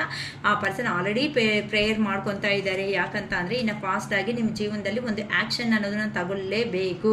ಏನಕ್ಕಂದರೆ ಎಷ್ಟು ದೂರ ನಿಮ್ಮ ಮೇ ಬಿ ಲಾಂಗ್ ರಿಲೇಷನ್ಶಿಪ್ಪಲ್ಲೇ ಇದ್ದೀರಮ್ಮ, ದೂರದಲ್ಲೇ ಇದ್ದೀರಾ, ಅದಕ್ಕೆ ಟ್ರಾವೆಲ್ ಆದರೂ ಮಾಡ್ಕೊಂಡು ಬಂದು ನಿಮಗೆ ಆ ಪರ್ಸನ್ ಪ್ರಪೋಸಲ್ ಕೊಡಲೇಬೇಕು ಅನ್ನೋ ಒಂಥರ ಯೋಚನೆ ಬಾಧೆ ಅನ್ನೋದು ನಿಮ್ಮ ಪರ್ಸನ್ನಲ್ಲಿ ತುಂಬ ಜಾಸ್ತಿ ಇದೆ. ಅದಕ್ಕೋಸ್ಕರನೇ ಮತ್ತೆ ನಿಮ್ಮನ್ನು ರಿಮೆಂಬರ್ ಮಾಡ್ಕೊತ ನೀವು ಮುಂದಕ್ಕೆ ಹೋಗೋದಕ್ಕೆ ಬಿಡ್ತಾ ಇಲ್ಲ. ಆ ಪರ್ಸನೂ ಬರ್ತಾ ಇಲ್ಲ. ಜಸ್ಟ್ ಫಾರ್ ವೇಟಿಂಗ್ ಅಂತ ವೇಟಿಂಗ್ ಲಿಸ್ಟಲ್ಲಿ ನಿಮ್ಮ ಪರ್ಸನ್ ಅವರು ನಿಮ್ಮನ್ನು ಇಡ್ತಾ ಇದ್ದಾರೆ. ಏನಕ್ಕಂದರೆ ಆ ಪರ್ಸನ್ಗೆ ನೀವಂದರೆ ಇಷ್ಟ. ಪ್ರೀವಿಯಸ್ಸಲ್ಲಿ ಆ ಪರ್ಸನ್ನು ತುಂಬ ಯಾರಾದರೂ ಜೀವನದಲ್ಲಿ ಹೆಲ್ಪ್ ಮಾಡಿರೋ ಅಂಥ ವ್ಯಕ್ತಿಗಳು ಇದ್ದಾರೆ ಅಂತ ಅಂದರೆ ಅದು ನೀವೇ ಅಂತ ನಿಮ್ಮ ಪರ್ಸನ್ಗೆ ಒಂದು ಕ್ಲಾರಿಟಿ ಬಂದಿರೋ ಕಾರಣದಿಂದ ಇದು ನೋಡಿ ಮತ್ತೆ ಕ್ಲಾರಿಫಿಕೇಶನ್ ಕಾರ್ಡು ಕಿಂಗ್ ಆಫ್ ಕಪ್ಸೇ ಬರ್ತಾ ಇದೆ. ಅಂತ ಅಂದರೆ ಆ ಪರ್ಸನ್ಗೆ ಎಮೋಷ್ನಲ್ ಹೈಡ್ ಮಾಡ್ತಾ ಇದ್ದಾರೆ ಹೊತ್ತುನು ಅದು ಎಕ್ಸ್ಪ್ರೆಸಿವ್ ಅನ್ನೋದು ಆಗ್ತಾ ಇಲ್ಲ. ಯಾವತ್ತಂದ್ರೂ ಎಕ್ಸ್ಪ್ರೆಸಿವ್ ಆಗ್ತಾರೋ ಆಗ ನಿಮ್ಮ ಜೀವನ ಅನ್ನೋದು ಹಳೆ ವಿಷಯಗಳನ್ನ ಅಂದರೆ ಆ ಪರ್ಸನೇ ಬರಬೇಕು ಅಂತ ನೀವೇ ಹೋಗಬೇಕು ಅಂತ ಆ ಪರ್ಸನು ಇಂಥವು ನಿಮ್ಮ ಮಧ್ಯ ನಡೀತಾ ಇದೆ ಅಂತ ಅಂದರೆ ಒಂದು ಸಂಬಂಧ ಅನ್ನೋದು ಜೀವನದಲ್ಲಿ ಮಿಕ್ಕಬೇಕು ಅಂತ ಅಂದರೆ ಆ ಸಂಬಂಧದಲ್ಲಿ ಒಂದು ಸ್ಟೆಪ್ ಅನ್ನೋದನ್ನ ತಗೊಳೋದೇ ಕರೆಕ್ಟ್ ಅಂತ ನಿಮ್ಮ ಪರ್ಸನ್ಗೆ ನಿಮ್ಮ ಪರ್ಸನ್ಗೆ ಒಂದು ಜ್ಞಾನೋದಯ ಅಂತ ಹೇಳ್ಬೋದು. ಅಂತಂದರೆ ಅವೇಕನಿಂಗ್ ಅನ್ನೋದು ಆಗಿದೆ. ಅದಕ್ಕೆ ಈಗಂತೂ ಆ ಪರ್ಸನ್ನು 6 ಆಫ್ ಸ್ವಾರ್ಡ್ಸ್ ಅಂತ ಅಂದರೆ ಎಲ್ಲಾದ್ರೂ ದೂರಕ್ಕೆ ನನ್ನ ಪರ್ಸನ್ನ ನಾವು ಕರ್ಕೊಂಡು ಹೋಗ್ಬಿಡ್ಬೇಕು. ಈ ಹಳೆ ವಿಷಯಗಳು, ಈ ಹಳೆ ಸುತ್ತಮುತ್ತ ಇರೋ ಜನಗಳ ಹತ್ರ ಸುಮ್ಮನೆ ಇರೋದು ಬೇಡ. ದೂರಕ್ಕೆಲ್ಲಾದರೂ ಹಳೆ ವಿಷಯಗಳನ್ನ ನೆನಪಿಸ ಅನ್ನೋದನ್ನ ಮಾಡ್ಕೋಬಾರ್ದು. ಇನ್ನು ಈ ನಮಗೆ ತೊಂದರೆ ಕೊಡೋ ಅಂಥ ಜನಗಳ ಮಧ್ಯದಲ್ಲಿ ನಾವು ಇರಬಾರ್ದು ಅಂತ ಪ್ಲಾನಿಂಗ್ ಅನ್ನೋದನ್ನ ಆಲ್ರೆಡಿ ಮಾಡ್ಕೊಬಿಟ್ಟಿದ್ದಾರೆ. ಯಾಕಂತ ಅಂದರೆ ಈಗ ನನಗೆ ನನ್ನ ಸಂತೋಷನೇ ಮುಖ್ಯ ಹೊತ್ತು ಯಾರ ಸಂತೋಷನೂ ನನಗೆ ಮುಖ್ಯ ಅನ್ನೋದು ಅಲ್ಲ ಅಂತ ನಿಮ್ಮ ಪರ್ಸನ್ ಅವರು ತುಂಬ ಯೋಚನೆ ಮಾಡ್ಕೊತ ನಿಮ್ಮ ಪರ್ಸನ್ನು ನಿಮಗೆ ಒಂದು ಕಮಿಟ್ಮೆಂಟ್ ಆರ್ ಕ್ಲಾರಿಟಿ ಕೊಟ್ಟು ಒಂದು ಮ್ಯಾರೇಜ್ ಅನ್ನೋದು ಅನ್ನೋದನ್ನು ಮಾಡ್ಕೋಬೇಕು ಅಂತ ಅನ್ಕೊತಾ ಇದ್ದಾರೆ. ಯಾಕಂದರೆ ಲಾಂಗ್ ಡಿಸ್ಟೆನ್ಸಲ್ಲೇ ಇದ್ರೂ ಸಮೇತ ಆ ಪರ್ಸನ್ ನೋಡಿ ಮುಖ ಅನ್ನೋದು ಹ್ಯಾಪಿನೆಸ್ ಅನ್ನೋದು ಇಲ್ಲ, ಸುಮ್ಮನೆ ಕಷ್ಟ ಬೀಳ್ತಾ ಇದ್ದಾರೆ. ಇಷ್ಟ ಇಟ್ಕೊಂಡಿದ್ರೆ ಸಾಕಾಗಲ್ಲ. ಏನಕ್ಕೆ ಅಂತಂದರೆ ಆ ಪರ್ಸನ್ ಜೀವನದಲ್ಲಿ ಈ ಥರ 2 ಸಿಚುವೇಶನ್ಸ್ ಅನ್ನೋದು ಕನ್ಫ್ಯೂಷನ್ ಮಾಡ್ತಾ ಇದ್ದಾರೆ. ನೀವಾ ಅಲ್ಲ ಅಂತ ಅಂದರೆ ಆ ಕಡೆ ಫ್ಯಾಮಿಲಿ ಪರ್ಸನ್ಸ, ನೀವಾ ಅಲ್ವಾ ಕರಿಯರಾ ಅಂತ ಯೋಚನೆ ಮಾಡ್ಕೊತ ಆ ಪರ್ಸನ್ ಬರೀ ಟೈಮನ್ನು ವೇಸ್ಟ್ ಮಾಡ್ಕೊತಾ ಇದ್ದೀನಿ ಹೊತ್ತು ಸಮೇತ ಇದನ್ನು ನೆಕ್ಸ್ಟ್ ಪ್ರೋಗ್ರೆಸ್ ಲೆವೆಲ್ಗೆ ನಾನು ಕರ್ಕೊಂಡು ಹೋಗೋದಕ್ಕೆ ಆಗ್ತಾ ಇಲ್ವಲ್ಲ ಅನ್ನೋ ಒಂದು ಯೋಚನೆ ಅನ್ನೋದು ನಿಮ್ಮ ಪರ್ಸನ್ನಲ್ಲಿ ಜಾಸ್ತಿ ಆಗಿಬಿಟ್ಟಿದೆ ಅಮ್ಮ. ಅದಕ್ಕೋಸ್ಕರನೇ ಇನ್ನು ನನ್ನ ಕೈ ಅನ್ನೋದು ಆಗಲ್ಲ ಅಂತ ತುಂಬಾ ನೋವು ತಿನ್ಕೊತಾ ಇದ್ದಾರೆ. ಅದಕ್ಕೆ ಈ ಥರ ಬಾಧೆ ಎಲ್ಲ ಬೀಳ್ತಾ ಇರೋ ಕಾರಣಗಳಿಂದಾನೇ ಆ ಪರ್ಸನ್ ನಿಮ್ಮ ಸ್ಟೆಪ್ ಅನ್ನೋದನ್ನು ನೆಕ್ಸ್ಟ್ ಲೆವೆಲ್ಗೆ ತಗೊಂಡು ಹೋಗಬೇಕು. ಖಂಡಿತ ಆ ಪರ್ಸನ್ ಜೆನ್ಯೂನ್ ಆಗಿ ಚೇಂಜ್ ಆಗಿಬಿಟ್ಟು ಅಂದರೆ ಓವರ್ಫ್ಲೋ ಅನ್ನೋದು ಆಗ್ತಾ ಇದೆ ಅಮ್ಮ. ಆ ಪರ್ಸನ್ಗೆ ನಿಮ್ಮ ಮೇಲೆ ಇರೋ ಅಂಥ ಪ್ರೀತಿ, ಲವ್ ಆ್ಯಂಡ್ ಅಫೆಕ್ಷನ್ ಏನಿರುತ್ತೋ ಅದಕ್ಕೋಸ್ಕರನೇ ಆ ಪರ್ಸನಿನ ಸೋಲು ಇಂಟ್ರೋಸ್ಪೆಕ್ಷನ್ ಅನ್ನೋದು ಮಾಡ್ಕೊತಾ ಇದ್ದಾರೆ. ಇನ್ನು ನನ್ನ ತಪ್ಪುಗಳು ಏನಾದರೂ ಆಯಿತಾ ನನ್ನ ಪರ್ಸನ್ ಜೀವನದಲ್ಲಿ, ಇಲ್ಲ ಅವ್ರ ತಪ್ಪುಗಳು ಆಯಿತಾ, ಏನು ಹೇಗಿದೆ ಅಂತ ಆ ಪರ್ಸನ್ನು ಸೋಲ್ ಸರ್ಚಿಂಗ್ ಅನ್ನೋದನ್ನು ಮಾಡ್ಕೊತಾ ಇದ್ದಾರೆ. ಸೊ ಈ ಮಿಸ್ಟೇಕ್ಸನ್ನೆಲ್ಲ ಸೈಡ್ಗೆ ಇಟ್ಕೊಂಡು ಇನ್ನು ನಾನು ಈಗೋ ಅನ್ನೋದನ್ನೇ ನನ್ನ ಕಾರಣ ಅನ್ನೋದು ಆಗಿದೆ ಅನ್ನೋ ಒಂಥರನೂ ಯೋಚನೆ ಮಾಡ್ತಾ ಇದ್ದಾರೆ. ಅಂತಂದರೆ ಆ ಪರ್ಸನ್ಗೆ ಸ್ವಲ್ಪ ಕೋಪ ಜಾಸ್ತಿ ಅನಿಸುತ್ತೆ. ನಿಮ್ಮ ಪರ್ಸನ್ ಯಾರನ್ನ ಉದ್ದೇಶ ಪಟ್ಟು ನೋಡ್ತಾ ಇದ್ದಾರೋ ಆ ಪರ್ಸನ್ಗೆ ಸ್ವಲ್ಪ ಕೋಪ ಅನ್ನೋದು ಜಾಸ್ತಿ, ಖಂಡಿತ ಜಾಸ್ತಿ ಆಗೇ ಅನಿಸ್ತಾ ಇದೆ. ಸೊ ಯಾರು ಅಂತ ಆ ಪರ್ಸನ್ ಅಂದ್ಕೊಂಡಿರೋದು ಸಾಧನೆ ಮಾಡೋದಕ್ಕೋಸ್ಕರ ಯಾರು ಯಾರು ಇಂಪಾರ್ಟೆನ್ಸು ಅನ್ನೋದನ್ನು ಕೊಡೋದನ್ನೇ ಮರ್ತೋಗ್ಬಿಟ್ರು. ಅಂದರೆ ನಿಮ್ಮನ್ನು ಅಷ್ಟು ಅಂದರೆ ಈಸಿಯಾಗಿ ನಾನು ಮರ್ತೋಗ್ತೀನಿ ಬಿಡು ಅಂದ್ಕೊಂಡು ಹೋಗಿದ್ದಾರೆ. ಆದರೆ ಅಲ್ಲಿ ಹೋದ್ಮೇಲೆ ಬರ್ಡನ್ಸ್ ಅನ್ನೋದು ಫೇಸ್ ಮಾಡಿದ್ಮೇಲೆ ನಿಮ್ಮ ವ್ಯಾಲ್ಯೂ ಅನ್ನೋದು ಆ ಪರ್ಸನ್ ಖಂಡಿತ ಗೊತ್ತಾಗಿದೆ. ಯಾರು ಎಂತ ಅವರು ಅನ್ನೋದು ಕ್ಲಿಯರ್ ಕಟ್ಟಾಗಿ ನೀಟಾಗಿ ಅರ್ಥ ಮಾಡಿಕೊಂಡು ಈಗಂತೂ ನಿಮ್ಮ ಜೀವನದಲ್ಲಿ ಆ ಪರ್ಸನ್ ನೆಕ್ಸ್ಟ್ ಸ್ಟೆಪ್ ಅನ್ನೋದು ತಗೊಂಡು ಬರೋದಕ್ಕೆ ರೆಡಿ ಆಗಿಬಿಡ್ತಾ ಇದ್ದಾರೆ ಅಂತ ಗೊತ್ತಾಗ್ತಾ ಇದೆ ಅಮ್ಮ. ಅದಕ್ಕೆ ಈ ಥರ ಮತ್ತೆ 3ನೇ ಸಾರಿ ಬರ್ತಾ ಇದೆ ಈ ಕಾರ್ಡ್ ಕಿಂಗ್ ಆಫ್ ಕಪ್ಸ್ ಅನ್ನೋದು. ಸೊ ಆ ಪರ್ಸನ್ ಖಂಡಿತ ಈ ಸಾರಿ ನಿಮ್ಮ ಹತ್ರಕ್ಕೆ ಬಂದಿದ್ದಾರೆ ಅಂತ ಅಂದರೆ ರಿಯಲಿ ಜೆನ್ಯೂನ್ ಆಗಿರೋ ಅಂಥ ಅಫೆಕ್ಷನೇಟ್ ಇಂದಾನೆ ಖಂಡಿತ ನಿಮ್ಮ ಜೀವನದಲ್ಲಿ ಆ ಪರ್ಸನ್ ಬರೋ ಚಾನ್ಸಸ್ ಅನ್ನೋದು 100% ಇದೆ. ಹತ್ರದಲ್ಲೇ ಅದನ್ನು ಆ ಪರ್ಸನ್ ಇನ್ನು ಟೈಮ್ ವೇಸ್ಟ್ ಮಾಡೋದಕ್ಕೆ ರೆಡಿ ಆಗಿಲ್ಲ. ತುಂಬ ಹತ್ರದಲ್ಲೇ ಆ ಪರ್ಸನ್ ನಿಮ್ಮನ್ನು ಕಮ್ಯುನಿಕೇಷನ್ ಮಾಡೋ ಚಾನ್ಸಸ್ ಅನ್ನೋದು ಇದೆ. ನೀವು ನೋಡಿದ್ರೂ ಒಳ್ಳೆ ಎಂಪರರ್ ಎನರ್ಜಿದಲ್ಲೇ ಇದ್ದೀರಾ ಅಂತ ಅಂದರೆ ಆ ಪರ್ಸನ್ಗೋಸ್ಕರ ನೀವು ವೆಯ್ಟ್ ಮಾಡ್ತಾ ಇದ್ದೀರಾ. ಆದರೆ ನೀವು ಎಕ್ಸ್ಪ್ರೆಸಿವ್ ಇಲ್ಲ. ಅಂದರೆ ಪ್ರೀವಿಯಸ್ಸಲ್ಲಿ ಏನೇ ಸಣ್ಣ ಪುಟ್ಟ ವಿಷಯ ಸಮೇತ ನಿಮ್ಮ ಪರ್ಸನ್ಗೆ ಅನ್ನೋದು ಹೇಳ್ತಾ ಇದ್ರಿ. ಆದರೆ ನಿಮ್ಮಲ್ಲಿ ಒಳಗಡೆ ಪ್ರೀತಿ ಇದ್ರೂ ಸಮೇತ ಏನು ಎಕ್ಸ್ಪ್ರೆಸ್ ಮಾಡೋದಕ್ಕೆ ನೀವು ರೆಡಿ ಆಗಿಲ್ಲ. ಆ ಪರ್ಸನ್ ಬಂದಿರೋ ಕಾಲಕ್ಕೆ ಬರಲಿ ಅನ್ನೋ ಒಂದು ಥರ ನೀವನ್ನೋದು ಯಾವತ್ತಂತೂ ಫ್ರೀಯಾಗಿ ಬಿಟ್ಬಿಟ್ಟಿದ್ದೀರೋ ನಿಮ್ಮ ಪರ್ಸನ್ನ. ಅದಕ್ಕೋಸ್ಕರನೇ ಆ ಪರ್ಸನ್ನು ಈಗ ನಿಮ್ಮನ್ನು ನೋಡಿಬಿಟ್ಟು ಚೇಂಜ್ ಆಗಿಬಿಟ್ಟಿದ್ದಾರೆ ಅಂತ ನಿಮ್ಮ ಲೈಫಲ್ಲಿ ಇನ್ನು ಯಾರಾದರೂ ಬಂದಿದ್ದಾರೆ ಏನೋ ವಿಷಯಗಳು ಅನ್ನೋದು ನಿಮ್ಮ ಬಗ್ಗೆ ಗೊತ್ತಾಗ್ತಾ ಇಲ್ಲ. ಅದಕ್ಕೆ ಇನ್ನು ನಮ್ಮ ಪರ್ಸನ್ನ ಬಿಟ್ಬಿಟ್ರೆ ಇನ್ನು ಕೆರಿಯರು ಅಥವಾ ಅಷ್ಟೇ ಅಲ್ವಾ, ಜಾಸ್ತಿ ದಿನ ಒಂದು ಪರ್ಸನ್ನಿಂದ ಕಮ್ಯುನಿಕೇಷನು ಕ್ಲಾರಿಟಿ ಯಾರಾದರೂ ಬಂದಿಲ್ಲ ಅಂತ ಅಂದರೆ ನಿಧಾನಕ್ಕೆ ಸ್ಲೋ ಆಗಿ ನಮ್ಮ ಮೈಂಡ್ ಏನಾಗುತ್ತೆ ಮರ್ತೋಗೋ ಪ್ರಯತ್ನ ಅನ್ನೋದು ಮಾಡಿಬಿಡುತ್ತೆ. ಅದೇ ಥರನೇ ಈಗ ನಿಮ್ಮ ಪರ್ಸನನ್ನು ಅವರು ಯೋಚನೆ ಮಾಡ್ತಾ ಇದ್ದಾರೆ. ಇನ್ನು ದೂರದಿಂದನೇ ಯೋಚನೆ ಮಾಡ್ತಾ ಕೂತ್ರೆ ಆಗಲ್ಲ. ನಾನು ಕೆಲಸ ಅಂದ್ಕೊಂಡ್ರೆ ಇನ್ನು ನನ್ನ ಪರ್ಸನ್ ಹತ್ರಕ್ಕೆ ಹೋಗಲೇಬೇಕು ಅಂತ ನಿಮ್ಮ ಪರ್ಸನನ್ನು ಅವರು ಡಿಸೈಡ್ ಆಗ್ತಾ ಇದ್ದಾರೆ. ಪ್ಲೀಸ್ ಕೊಡಿ, ಫೈನಲ್ ಕಾರ್ಡ್ ಕೊಡಿ ಯೂನಿವರ್ಸಿಂದ ನಮ್ಮ ಪರ್ಸನ್ಗೋಸ್ಕರ. ಸೊ ಈ ಥರ ನಮ್ಮ ಪರ್ಸನ್ಸ್ ಯೋಚನೆ ಮಾಡ್ತಾ ಇದ್ದಾರೆ. ನೆಕ್ಸ್ಟ್ ಅವ್ರ ಲೆವೆಲ್ ಅನ್ನೋದು ಏನಕ್ಕೆ ಕ್ಲಾರಿಫಿಕೇಶನ್ ಕೊಟ್ಬಿಡಿ ಯೂನಿವರ್ಸ್ ಪ್ಲೀಸ್. ಸೊ ಈಗಂತೂ ಇಬ್ಬರು ಬಂದಿ ಆಗಿ ಇದ್ದೀರಾ ಅಂತಂದರೆ ಅಂದರೆ ನೀವಿಬ್ಬರು ಓಪನ್ ಅಪ್ ಅನ್ನೋದು ಆಗ್ತಾ ಇಲ್ಲ. ಯಾಕಂತ ಅಂದರೆ ಆ ಪರ್ಸನೇ ಬರಲಿ ಅಂತ ನೀವೇ ಬರಲಿ ಅಂತ ಆ ಪರ್ಸನ್ ಪೇಯ್ನ್ ಇದ್ರೂ ಎಕ್ಸ್ಪ್ರೆಸಿವ್ ಮಾಡೋದಕ್ಕೆ ಆಗದೆ ಇರೋ ಅಂಥ ಸಿಚುವೇಷನ್ನಲ್ಲಿ ಇದ್ದಾರೆ. ಸೊ ಈ ಹುಣ್ಣಿಮೆ ಅನ್ನೋದು ಕಂಪ್ಲೀಟ್ ಆದಮೇಲೆ ನಿಮ್ಮ ಜೀವನದಲ್ಲಿ ಈ ಜಸ್ಟಿಸ್ ಅನ್ನೋದು ನಡೆಯುತ್ತೆ ಅಂತ ಹೇಳ್ಬೋದಮ್ಮ. ನಿಮಗೆ ನಿಮ್ಮ ರಿಲೇಷನ್ಶಿಪ್ ಬಗ್ಗೆ ಏನು ಹೇಳಬೇಕು ಅಂತಂದರೆ ಈ ಜಸ್ಟಿಸ್ ಅನ್ನೋದು ನಿಮ್ಮ ಜೀವನದಲ್ಲಿ ಅದು ಖಂಡಿತ ಬಂದೇ ಬರುತ್ತೆ. ಅದಕ್ಕೋಸ್ಕರ ಯಾವ ಥರ ಈಗೋ ತೋರಿಸ್ಕೊಂಡು ಹೋಗಿದ್ದಾರೋ ಅವರು ಯೂಟರ್ನ್ ಮಾಡಿಕೊಂಡು ನಿಮ್ಮ ಜೀವನದಲ್ಲಿ ಖಂಡಿತ ಆ ಪರ್ಸನ್ ಬಂದೇ ಬರ್ತಾರೆ. ನೀವಂತೆ ಬಿಲೀವ್ ಅನ್ನೋದನ್ನ ಮಾಡಿ, ನೀವು ಬಿಲೀವ್ ಮಾಡಿಲ್ಲ ಅಂತ ಅನ್ನಂಗಿದ್ರೆ ಆಗಬೇಕಾಗಿರೋ ಕೆಲಸ ಅನ್ನೋದು ಸಮೇತ ದೂರಕ್ಕೆ ಅನ್ನೋದು ಹೋಗ್ಬಿಡುತ್ತೆ ಅಂತ ಹೇಳ್ಬೋದು. ಅದಕ್ಕೋಸ್ಕರನೇ ಇಲ್ಲಿ ನಿಮ್ಮ ಪರ್ಸನ್ ಏನು ಹೇಳಬೇಕು ಅನ್ಕೊತಾ ಇದ್ದಾರೋ ಸ್ವಲ್ಪ ಚಾನಲ್ ಮೆಸೇಜಸ್ಸಿಂದನೂ ನೋಡ್ಬಿಡೋಣ ಬೇಗ. ಓಕೆನಾ? ನಮ್ಮ ವ್ಯೂವರ್ ಮನಸ್ಸಲ್ಲಿರೋ ಅಂಥ ಪರ್ಸನ್ ಏನು ಹೇಳಬೇಕು ಅನ್ಕೊತಾ ಇದ್ದಾರೋ ಪ್ಲೀಸ್ ಹೇಳಿ ಯೂನಿವರ್ಸ್. ನಮ್ಮ ವ್ಯೂವರ್ ಮನಸ್ಸಲ್ಲಿರೋ ಅಂಥ ಪರ್ಸನ್ ಏನು ಹೇಳಬೇಕು ಅನ್ಕೊತಾ ಇದ್ದಾರೋ ಈ ಚಾನಲ್ ಮೆಸೇಜಸ್ಸಿಂದ ಅಂತ ಹೇಳ್ರಿ. The gold the golden mirror ಅಂತ ಹೇಳ್ತಾ ಇದ್ದಾರೆ.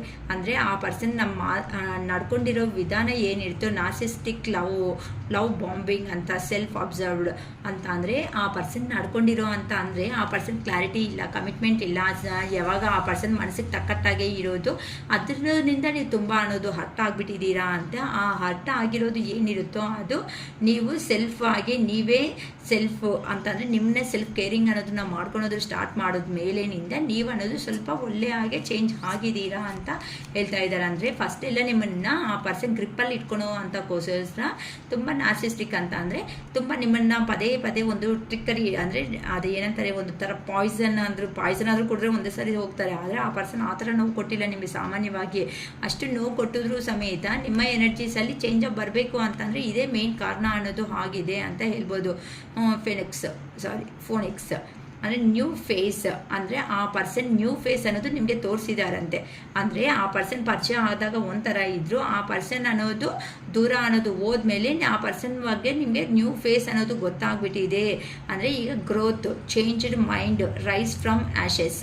ಓಕೆನಾ. ಈಗಂತೂ ರೆಕೆಂಟಿಲ್ ರಿನ್ಯೂ ಅಂದರೆ ಮತ್ತೆ ನಿಮಗೆ ರಿನ್ಯೂ ಅನ್ನೋದು ಆಗ್ತಾ ಇದೆ. And growth, changed mind, rise from ashes ಅಂತ. ಅಂದರೆ ನಿಮ್ಮ ಮೈಂಡಲ್ಲಿ ಸ್ವಲ್ಪ ಯೋಚನೆ ಮೈಂಡಿಂದ ಮಾಡಿ ಅಂತ ಡೆಸಿಷನ್ ತಗೊಳೋದಕ್ಕೆ ಮುಂದಕ್ಕೆ ಹೋಗಿ ಅಷ್ಟೇ ಹೊತ್ತು ಸಮೇತ ನೀವು ಸುಮ್ಮನೆ ಮತ್ತೆ ನನ್ನ ಪರ್ಸನ್ ಅಂತ ಯೋಚನೆ ಮಾಡ್ಕೊತ ಏನಕ್ಕೆ ಅಂದರೆ ಆ ಪರ್ಸನ್ ನ್ಯೂ ಫೇಸು ಅನ್ನೋದು ಯೂನಿವರ್ಸ್ನಿಂದ ನಿಮ್ಗೆ ಗೊತ್ತಾಗ್ಬಿಟ್ಟಿದೆ. ಆ ಪರ್ಸನ್ ನಿಮ್ಮ ಹತ್ರ ಪಾಸ್ಟಲ್ಲಿ ಈ ಥರ ಇದ್ದ, ಮತ್ತು ಏನಕ್ಕೆ ಲವ್ ಆ್ಯಂಡ್ ಅಫೆಕ್ಷನ್ ಅನ್ನೋದು ಬರ್ತಾ ಇದ್ದಾರೆ ಅಂತ. ಬ್ಲೋಯಿಂಗ್ ಕಿಸ್, ಈಗ ನಿಮಗೆ ಹತ್ರದಲ್ಲೇ ಅನ್ಕಂಡೀಷ್ನಲ್ ಲವ್ ಅನ್ನೋದು giving and receiving, fairness and love affection return ಅಂತ ಬರ್ತಾ ಇದೆ ಅಂತ. ಅಂದರೆ ಅನ್ಕಂಡೀಷ್ನಲ್ ಆಗಿರೋ ಅಂಥ ಲವ್ ಏನಿರುತ್ತೋ ಅದು ನಿಮ್ಮ ಜೀವನದಲ್ಲಿ ಬರ್ತಾ ಇದೆ. ಅಂದರೆ ಪಾಸ್ಟಲ್ಲಿ ಜಸ್ಟ್ ಗಿವಿಂಗ್ ನೇಚರಲ್ಲೇ ಇದ್ದೀರಾ. ಸೊ ಈಗ ಗಿವಿಂಗು ಆಗ್ತಾ ಇದೆ. ರಿಸೀವಿಂಗ್ ಅನ್ನೋದು ಫೇರ್ನೆಸ್ ಆ್ಯಂಡ್ ಲವ್ ಅಂತ. ಅಂದರೆ ಸಂತೋಷಕರ ಆಗಿದೋ ಅಂಥ ಫೇರ್ನೆಸ್, ಅಂದರೆ ತುಂಬ ಸುಂದರವಾಗಿರೋ ಅಂಥ ಪ್ರೀತಿ ಅನ್ನೋದು ನಿಮ್ಮ ಜೀವನದಲ್ಲಿ ಬರ್ತಾ ಇದೆ. ಅಫೆಕ್ಷನ್ ರಿಟರ್ನ್, ನೀವು ಯಾವುದಂತೂ ಪ್ರೀತಿ ಕೊಟ್ಟಿದ್ದೀರೋ ಆ ಪ್ರೀತಿ ಅನ್ನೋದು ನಿಮಗೆ ಗಿಫ್ಟ್ ಆಗಿ ಯೂನಿವರ್ಸ್ ಕಡೆಯಿಂದ ಬರ್ತಾ ಇದೆ ಅಂತ ಹೇಳ್ಬೋದು. ಏನಕ್ಕೆ ಅಂತಂದರೆ ಎಲ್ಲಿ ಹೋಗಿದ್ದಾರೋ ಅಲ್ಲಿ ಕಾರ್ಮಿಕ್ ರಿಲೇಷನ್ಶಿಪ್ಸ್, ಅಂದರೆ ಕಾರ್ಮಿಕ್ ಲೆಸನ್ಸ್ ಅನ್ನೋದನ್ನ ಕಲಿಯೋದಕ್ಕೆ ನಿಮ್ಮ ಪರ್ಸನ್ ಅನ್ನೋರು ಹೋಗಿದ್ದಾರೆ. ರೀಸೆಂಟಿಮೆಂಟ್ ಆ್ಯಂಡ್ ಟ್ರಿಗರೀಸ್, ಅಲ್ಲಿ ಎಲ್ಲಿದ್ದಾರೆ ಅಂತ ಅಂದರೆ ಅಲ್ಲಿ ಹೋಗಿದ್ದಾರೆ, ಅಲ್ಲಿ ಜಸ್ಟ್ ಪಾಠ ಲೆಸನ್ಸ್ ಅನ್ನೋದು ಕಲ್ತ್ಕೊಳೋದಕ್ಕೆ ಹೋಗಿದ್ದಾರೆ. ಫ್ಲೇಟಿಂಗ್ ಅಂಡ್ ಜಸ್ಟ್ ಇಂಟೆನ್ಸಿಟಿ ಅಂತಂದರೆ ಆ ಪರ್ಸನ್ನು ನಿಮಗೆ ಏ ಥರ ಪೇಯ್ನ್ ಕೊಟ್ಟ ಆವಾಗ ಆ ಪರ್ಸನ್ಗೆ ಅರ್ಥ ಆಗಿಲ್ಲ. ಎಲ್ಲಿ ಹೋದ್ರೂ ಅಲ್ಲಿ ಏನಾಯಿತು, ಯೂನಿವರ್ಸ್ ಅನ್ನೋದು ಪೇಯ್ನ್ ಕೊಟ್ಬಿಟ್ಟು ಕಾರ್ಮಿಕ್ ರಿಲೇಷನ್ಶಿಪ್ ಅನ್ನೋದನ್ನು ಕ್ರಿಯೇಟ್ ಮಾಡಿಬಿಟ್ಟು ಇಲ್ಲಿ ಸ್ವಲ್ಪ ದಿನನೇ ಕೆಲಸ ಮಾಡ್ಕೊಂಡಿರೋ ಬೇಕಾಗಿರೋದು. ಇನ್ನು ನಿನ್ನ ಪರ್ಸನ್ ಅನ್ನೋರು ನಿನ್ನ ಜೀವನದಲ್ಲಿ ವೆಯ್ಟ್ ಮಾಡ್ತಾ ಇದ್ರೆ ನೀನು ಅಲ್ಲಿ ಹೋಗಿ ಮಾಡಬೇಕಾಗಿರೋ ಕೆಲಸಗಳು ಜಾಸ್ತಿ ಇದೆ. ಇಲ್ಲಿ ಈಗ ಕಲ್ತಿರೋ ಪಾಠಗಳು ಯಾರು ಎಂಥ ಅವರು ಅನ್ನೋದನ್ನು ಅರ್ಥ ಮಾಡಿಸಿದ್ದೀನಿ. ನೆಕ್ಸ್ಟ್ ಲೆವೆಲ್ ಅನ್ನೋದು ನಿನಗೆ ಏ ಥರ ನಿನ್ನ ರಿಲೇಷನ್ಶಿಪ್ ಅನ್ನೋದನ್ನು ಉಳಿಸ್ಕೊಂತೀಯೋ ಅದು ನಿನಗೆ ಸಂಬಂಧಪಟ್ಟಿರೋದು ಅಂತ ಯೂನಿವರ್ಸ್ ಅನ್ನೋ ಅವರು ನಿಮಗೆ ಈ ಥರ ಅನ್ನೋದು ಸಜೆಷನ್ ಕೊಡ್ತಾ ಇದ್ದಾರೆ. ಸೊ ಇನ್ ಕೇಸ್ ಈಗ ನೀವು ಯಾರಂತೂ ದ ಬೆಸ್ಟ್ ಎಂಪರರ್ ಎನರ್ಜಿ ಲೆವೆಲಲ್ಲಿ ಬಂದುಬಿಟ್ಟಿದ್ದೀರೋ ಅವ್ರಿಗೆ ಮತ್ತೆ ಹೇಳ್ತಾ ಇದ್ದೀನಿ, ಆ ಪರ್ಸನ್ ಬರ್ತಾ ಇದ್ದಾರೆ ಅನ್ನೋ ಹ್ಯಾಪಿನೆಸ್ಗಿಂತನೂ ಆ ಪರ್ಸನ್ ಏನು ಕಾರಣಗಳಿಂದ ಬರ್ತಾ ಇದ್ದಾರೆ ಅಂತ ಒಂದು ತಿಳ್ಕೊಳ್ರಿ. ಆ ಪರ್ಸನ್ ಜೆನ್ಯೂನ್ ಆಗಿರೋ ಅಂಥ ಅಟೆನ್ಷನ್ನಿಂದನೇ. ಏನಕ್ಕೆ ಅಂತಂದರೆ ಇದು ಜನರಲ್ ಕಲೆಕ್ಟಿವ್ ವಿಡಿಯೋ. ಸೊ ಯಾವತ್ತಂತೂ ನಿಮ್ಮ ಕಣ್ಮುಂದೆ ಬರುತ್ತೋ ಆವತ್ತಿಂದ ನಿಮಗೆ ರೆಸಿಗ್ನೇಟ್ ಆಗುತ್ತೆ. ನಾನು ಸ್ಪೆಸಿಫಿಕ್ ಆಗಿ ಯಾರ ನೇಮ್ಸೂ ಹೇಳ್ಕೊಂಡು ನಾನು ತೆಗೆದಿದ್ದು ಅಲ್ಲ. ಅದಕ್ಕೋಸ್ಕರನೇ ಮತ್ತು ನಿಮ್ಮ ಹೆಸರುಗಳ ಮೇಲೆ ನೀವು ತಗೋಬೇಕು ಅನ್ನಂಗಿದ್ರೆ ಪರ್ಸ್ನಲ್ ರೀಡಿಂಗ್ ತಗೊಂಡ್ರೆ ಮಾತ್ರ ಆ ಪರ್ಸನ್ ಏನು ಇಂಟೆನ್ಷನ್ನಿಂದ ಬರ್ತಾ ಇದ್ದಾರೋ ನಮಗೂ ಕ್ಲಾರಿಟಿ ಕೊಡೋದಕ್ಕೆ ಸಾಧ್ಯತೆ ಅನ್ನೋದು ಇದೆ. ಅದಕ್ಕೋಸ್ಕರನೇ ಅಮ್ಮ ಮತ್ತೆ ಹೇಳ್ತಾ ಇದ್ದೀನಿ, ಇದು ನಿಮಗೆ ಪಾಸಿಟಿವ್ ಆಗಿ ಬರೋದಕ್ಕೆ, ವೈಬ್ ಅನ್ನೋದು ಪಾಸಿಟಿವ್ನೆಸ್ಸಿಗೆ ಬರೋದಕ್ಕೆ ಮತ್ತು ನೀವು ಹ್ಯಾಪಿಯಾಗಿ ನೆಕ್ಸ್ಟ್ ಲೆವೆಲ್ಗೆ ಹೋಗೋದಕ್ಕೆ ನಾವು ಮಾಡ್ತಾ ಇರೋ ಅಂತಹ ಒಂದು ಚಿಕ್ಕ ಪ್ರಯತ್ನ ಇದು. ಇದನ್ನೇ ಎಲ್ಲ ನಮಗೆ ರೆಸಿಗ್ನೇಟ್ ಆಗಿದೆ ಅಕ್ಕ ಅಂತ ಫುಲ್ಲಾಗಿ ನನಗೆ ಹೇಳಿದ್ದಾರೆ ಅಂತ ದಯವಿಟ್ಟು ಯಾರು ತಗೊಂಡು ಮತ್ತೆ ತುಂಬಾ ಅದು ಎಲ್ಲ ನನ್ನದೇ ಅಂತ ಫಿಟೆಡ್ ಆಗೋದಕ್ಕೆ ಯಾರು ಟ್ರೈ ಮಾಡ್ಕೋಬೇಡಿ. ಏನಕ್ಕೆ ಅಂತಂದರೆ ಇದು ಜನರಲ್ ವಿಡಿಯೋ, ಎಲ್ಲರಿಗೂ ಸೇರ್ಬೋದು. ಎಷ್ಟೋ ಜನಕ್ಕೆ ಹೋಗ್ತಾ ಇರುತ್ತೆ ವಿಡಿಯೋ ಅಂದಮೇಲೆ, ಅರ್ಥ ಆಗ್ತಾಯಿತಾ? ಅದಕ್ಕೋಸ್ಕರ ಇನ್ ಕೇಸ್ ನಿಮಗೆ ಏನಾದರೂ ರೀಡಿಂಗ್ಸ್ ಬೇಕು ಅನ್ನಂಗಿದ್ರೆ ದಯವಿಟ್ಟು ರೀಡಿಂಗ್ಸ್ ತಗೋಬೋದು. ಓಕೆನಾ? 1 ಅವರ್ಗೆ ನನ್ನ ಹತ್ರ 555 ರೂಪೀಸ್ ಅನ್ನೋದು ಚಾರ್ಜ್ ಅನ್ನೋದು ಆಗುತ್ತೆ. ಮತ್ತು ನಾನು 1 ಕ್ವಶನ್ 2 ಕ್ವಶನ್ಸ್ಗೆ ಇಂಥದ್ದು ತೆಗೆದುಬಿಟ್ಟಿದ್ದೀನಿ. ಜಸ್ಟು ನೀವು 5 ಕ್ವಶನ್ಸ್ ಕೇಳಂಗಿದ್ರೆ ಕೇಳ್ಬೋದು. ಅದು 333 ರೂಪೀಸ್ ಮಾತ್ರ. ವಿಡಿಯೋ ಮಾಡಿ ನಾನು ಸೆಂಡ್ ಮಾಡ್ತೀನಿ. ನಾನು ಜಸ್ಟ್ ಆಡಿಯೋನಿಂದ ನಾನು ನಿಮಗೆ ಸೆಂಡ್ ಮಾಡೋದಾದರೆ ಆಗುತ್ತೆ. ಅದು 333 ರೂಪೀಸು 5 ಕ್ವಶನ್ಸಿಗೆ ಮಾತ್ರನೇ. ಇದರಲ್ಲಿನೂ ಮತ್ತೆ ಕನ್ಸೆಷನ್ ಕೊಡಿ ಶಿರೀಷಕ್ಕ ಅಂತ ದಯವಿಟ್ಟು ಯಾರು ಕೇಳಬೇಡಿ, ನಾನು ಕೊಡೋದಕ್ಕೆ ಆಗೋದು ಇಲ್ಲ. ಓಕೆನಾ? ಅಯ್ಯೋ ಮತ್ತೆ ಹಾಕ್ತೀವಿ ಶಿರೀಷಕ್ಕ ಅಂತ ಕ್ವಶನ್ಸ್ ಎಲ್ಲ ಕಳಿಸ್ಬಿಡೋದು, ಮತ್ತೆ ಅಮೌಂಟು ಹಾಕ್ತೀವಿ, ಮತ್ತೆ ವೀಡಿಯೋಸ್ ಕಳಿಸ್ರಿ, ಈ ಥರನೂ ನನಗೆ ಇವೆಲ್ಲ ನನಗೆ ಪರ್ಸ್ನಲ್. ನಾನು ಕರೆಕ್ಟಾಗಿ ಇದ್ದು ಹೆಲ್ಪ್ ಮಾಡೋಣ ಅಂತ ಬಂದಾಗ ಜನಗಳೆಲ್ಲ ನನಗೂ ಹಂಗೆ ಮಾಡಿದ್ರು. ಅಮ್ಮ ನಾನು ಸೀರಿಯಸ್ ಆಗಿ ಇಲ್ಲ, ಮತ್ತೆ ಕೊಡ್ತಾರೆ ಬಿಡು ಅಂತ ಅಂದರೆ ನಾನೇ ಫೋನ್ ಮಾಡಿಬಿಟ್ಟು ಕೇಳಬೇಕಾಗಿರೋ ಅಂಥ ಸಿಚುವೇಶನ್ ತಂದುಕೊಟ್ರು ಜನಗಳು ಅನ್ನೋದು. ಮತ್ತು ಕೆಲವೊಬ್ರಿಗೆ ಅಯ್ಯೋ ಪಾಪ ಅಂತ ವೀಡಿಯೋಸ್ ಕಳಿಸಿದ್ರು ಸಮೇತ ನನಗೆ ಅಮೌಂಟೂ ನನಗೆ ರಿಟರ್ನ್ ಕೊಟ್ಟಿಲ್ಲ. ಅಟ್ಲೀಸ್ಟ್ ನನಗೆ ಫೋನ್ ನಂಬರು ಅಟ್ಲೀಸ್ಟ್ ನನ್ನ ಕಾಂಟ್ಯಾಕ್ಟೂ ಮಾಡಿಲ್ಲ. ಸೊ ಇಂಥ ಪರ್ಸ್ನಲ್ ಇಶ್ಯೂಸಿಂದಾನೇ ಈಗಂದ್ರೆ ನಾನು ತುಂಬ ಸ್ಟ್ರಿಕ್ಟ್ ಆಗಿದ್ದೀನಿ. ನೀವು 333 ರೂಪೀಸ್ ಪೇ ಮಾಡಿಬಿಟ್ಟು ನಿಮ್ಮ 5 ಕ್ವಶನ್ಸನ್ನು ಕಳಿಸಿದ್ರೆ ಮಾತ್ರನೇ ನಾನು ವಿಡಿಯೋ ಮಾಡಿ ನಾನು ಖಂಡಿತ ಕಳಿಸ್ತೀನಿ. ಓಕೆನಾ? ಏನಾದರೂ ಬೇಕು ಅನ್ನಂಗಿದ್ರೆ ನಿಮಗೆ ರೀಡಿಂಗ್ ಇದರಲ್ಲಿ ನಿಮ್ಗೆ ಗೊತ್ತಾಗುತ್ತೆ ಏನು ಅಂತ ಅಂದರೆ ನೀವು ಯಾವ ಲೆವೆಲಲ್ಲಿ ಇದ್ದೀರಾ, ಪಾಸಿಟಿವ್ ಆಗಿದ್ದೀರಾ, 50-50ದಲ್ಲಿದ್ದೀರಾ, ಇನ್ನು ಎಷ್ಟು ಪರ್ಸೆಂಟೇಜ್ ಹೀಲ್ ಆಗಬೇಕು ಅನ್ನೋದು. ಬಟ್ 333 ರೂಪೀಸ್ಗೆ ಮಾತಾಡಿ ಅಕ್ಕ ಅಂತ ದಯವಿಟ್ಟು ಕೇಳಬೇಡಿ. ಕೆಲವೊಬ್ಬರು ಹಂಗೂ ಕೇಳ್ತಾ ಇದ್ದಾರೆ, ನಾವು ಅರ್ಧ ಗಂಟೆ ಮಾತಾಡ್ತೀವಿ 333 ರೂಪೀಸ್ಗೆ ಮಾತಾಡ್ತೀರಾ ಅಂತ ಅಂತಾರೆ. ಜಸ್ಟ್ ಏನಕ್ಕಂದರೆ ನಾವು ಮಾತಾಡೋ ಸ್ಟಾರ್ಟ್ ಮಾಡಿದ್ದೀವಿ ಅಂತ ಅಂದರೆ ಅವ್ರ ಬಾಧೆ ಎಲ್ಲ ಹೇಳೋ ಅಷ್ಟೊತ್ತಿಗೆ ನನಗೆ ಅಲ್ಲಿ ಟೈಮ್ ಆಗೋಗುತ್ತೆ. ಅದಕ್ಕೋಸ್ಕರನೇ ಜಸ್ಟ್ ನೀವು ವಾಯ್ಸ್ ಮೆಸೇಜ್ ಡ್ರಾಪಿಂದ ಮಾಡಿ ಬೇಕಂತ ಅಂದರೆ ನಾನು ನಿಮಗೆ ಆಡಿಯೋ ಮಾಡಿ ಕಳಿಸ್ತೀನಿ. ಓಕೆನಾ? Okay, it is all for today. Bye.